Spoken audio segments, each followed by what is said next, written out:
રાજ્યમાં ગેસ સિલિન્ડરની અછત મુદ્દે મુખ્યમંત્રીએ મોટું નિવેદન આપ્યું છે। રાજ્યમાં ગેસ સિલિન્ડરની કોઈ સમસ્યા ન હોવાનું મુખ્યમંત્રીએ નિવેદન આપ્યું। કોઈએ ગેસની બોટલ માટે દોડવાની જરૂર નથી તેવું નિવેદન ભૂપેન્દ્ર પટેલે આપ્યું છે। સાથે જ કહ્યું કે હાલ પરિસ્થિતિ જોઈએ તો ગેસ સિલિન્ડરની કોઈ સમસ્યા નથી। દરેક લોકોને સરળતાથી મળી રહે તેટલો ગેસ ઉપલબ્ધ છે। દેશમાં અને રાજ્યમાં ગેસ મુદ્દે પૂરતી વ્યવસ્થા હોવાનું પણ તેઓએ દોહરાવ્યું હતું।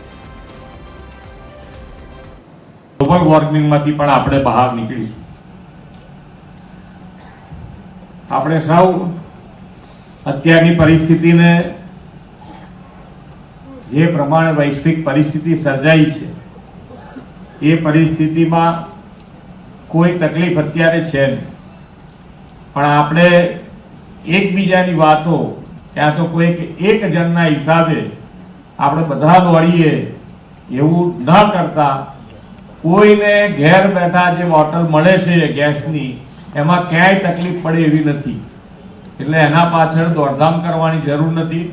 કાલે પીએમ સાહેબે કીધું છે, અમે અહીંયાથી કહીએ છીએ કે અમે પણ કે ભાઈ કોઈને રાંધણ ગેસમાં કોઈ તકલીફ પડવાની નથી, એટલે ક્યાંય લાઈનમાં દોડાદોડ કરીને ખોટી રીતે ઊભું કરવાનું જે શાંતિ છે, દોડવાનો કોઈ પ્રયત્ન કરે તો એમાં આપણે સપોર્ટ ના કરીએ।